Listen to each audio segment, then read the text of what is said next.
You're listening to the Executive Coach Podcast with me, Maya Goodker, and welcome to the Career Reboot series.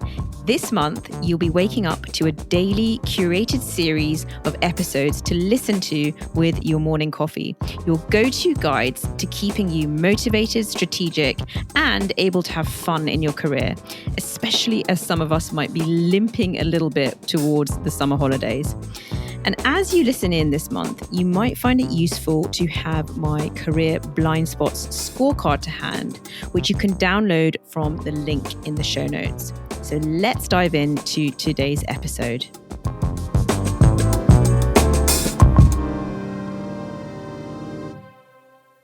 Okay, so we are a few weeks into these shorts now, and I am starting to get the questions thick and fast. So thank you so much for sending them in.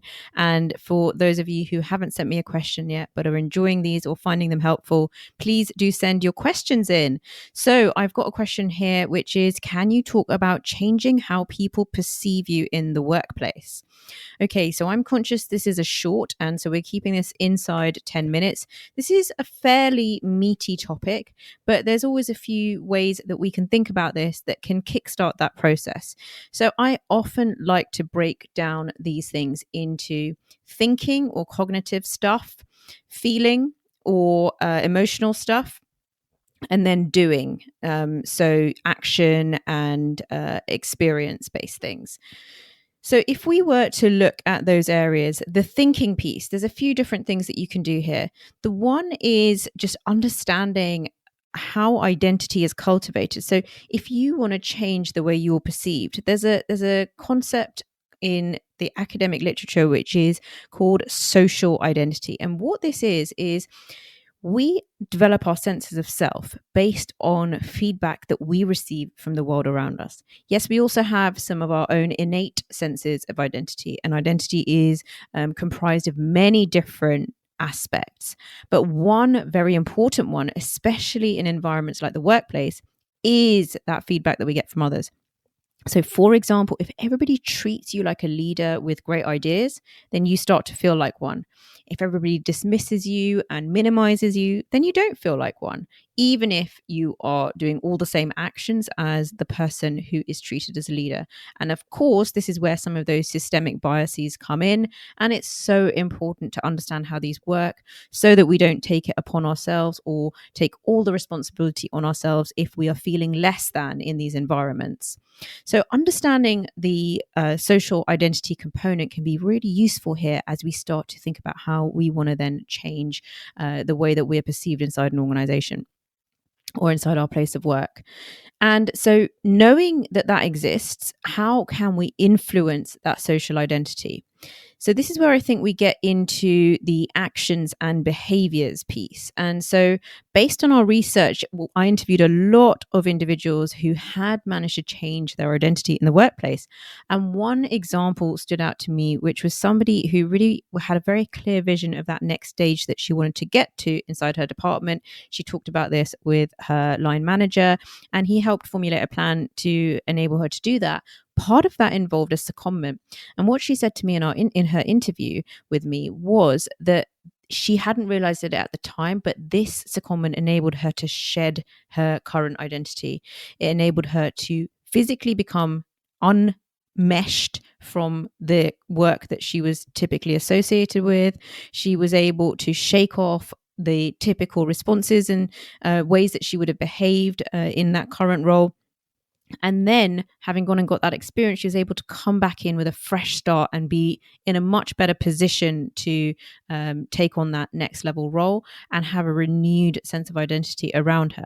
So it actually took her leaving the organization or leaving that department to be able to make that change. Now, some of us are not going to be able to do such extreme behaviors, but I think the thing to take away here is that if you want new identities and new ways of being perceived, you will need to engage in new actions and new behaviors. So you may well take on different kinds of projects which associate you with different things. That would be an example. Or you may well behave differently. Now, if you're going to do the behave differently piece, then what I really encourage my clients to do, or people who are part of programs that I'm involved with, is use your coaching and leadership development card. So If you've decided that as part of your shifted identity, you want to act in a slightly different way, make sure that you let your team members and people who are close to you and who are going to be interacting with you, make sure that they know that this is what you're going to do. Because otherwise, what happens is you come out of your coaching or your development or your intention setting supercharged, knowing that this is what you want to do, but no one else really gets it. Nobody else has been thinking about that stuff. And so you're really making people work very hard if you make them do all of the guesswork. And it comes back to that simple fact that most people are more consumed with their own worlds and their own inner dialogues than they are trying to figure out if somebody's shifted their identity in the workplace. So you're much better off using the coaching or training or development passport and saying, okay, this is something I'm working on now, and I would love your feedback and support on how it's going. And that way you've actually been able to enlist them in your process, and your efforts will not be falling on deaf ears, right? So we've got a few different things to think about here. We've got understanding your thoughts around identity, and that social identity piece, and starting to shift those when you're aware that some of that is due to other people and the way they respond to you, and you don't need to internalize all of that or assume it's your own responsibility, and you can start to take charge for your identity in the workplace through other activities. That's number one. Number two is more about behavioral and action taking stuff. So finding ways for people to associate you with different things.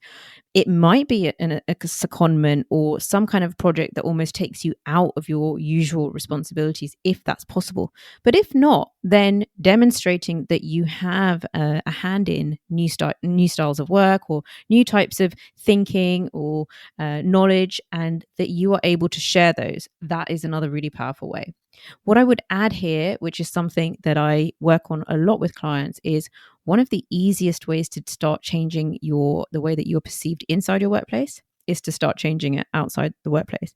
And we have the beautiful platforms now that are social media, and you can take small systematic actions on a regular basis, which there is evidence to show over time can accumulate to cultivate new professional identities. And so what this does is it takes the pressure off the way you're being currently perceived inside your current workplace, and it moves it to a fresher space where you get to control the dialogue and the narrative a little bit more.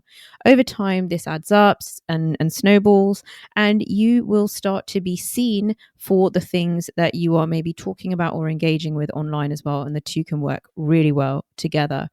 I remember in a previous life as an employee, as someone that did every now and then share blog posts and different articles on LinkedIn, I was known then inside the organization as somebody that did that. And as a result of that, when I was on one of my maternity leaves, I was approached to do a specific 4-part series on behalf of my organization. And it was cool because I had kit days, keeping in touch days to use where I would be paid to do this. And it was really cool. And clearly it was also the kind of early signs that I would be in some form of content creation in my next phases. But it was really cool that I had been doing that in a small but clearly sort of notable way the whole time that I had been working there. And at the right moment, I was then the person that seemed like the right go-to to put this 4-part written series together, which they were then able to share. So think about how you might cultivate your own voice in that way. And identity change can be really rapid when you make those dramatic moves, like going off on a secondment and then returning afterwards, or they can be a really slow and steady build up over time, chiseling away and developing through almost an iterative approach, new things that you're kind of associated with and known for. I hope you'll give some of those a try. Let me know how they land for you. And especially the idea of social identity. I think it's something that it can be really useful to have that insight about how we are, how we create our identities at work, and how much of that can be down to the way that people have responded to us in the past, and that then becomes almost reinforcing. And so knowing that if we want to change some of those perceptions, we probably need to start with that realization and that acknowledgement of how much that loop can influence us, our social identities, and we're going to need to almost proactively take charge of that in a way that allows us to make those shifts in the way that we are perceived in the workplace. I hope you found that helpful. Let me know, and I look forward to connecting with you next time. Bye-bye.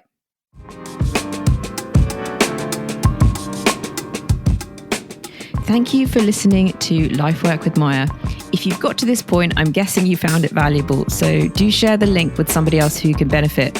In an age of materialism and us trying to stay on top of clutter, what could be nicer than to send a non-clutter digital link to somebody and say, I listened to this and I thought you might love it. What a great way to show your care and consideration for them. If you haven't left a review, now is the time, and make sure that you are subscribed on Spotify or you're following along on Apple Podcasts. And if you really want to help the show grow, then do share the link on IG stories, Instagram stories, or reshare or discuss your thoughts with my LinkedIn posts. You can find me on LinkedIn and Instagram. Do feel free to send me messages there. I love having dialogue with my listeners, and the links to those handles are in the show notes. Thanks for listening, and I look forward to connecting with you next time. Bye-bye.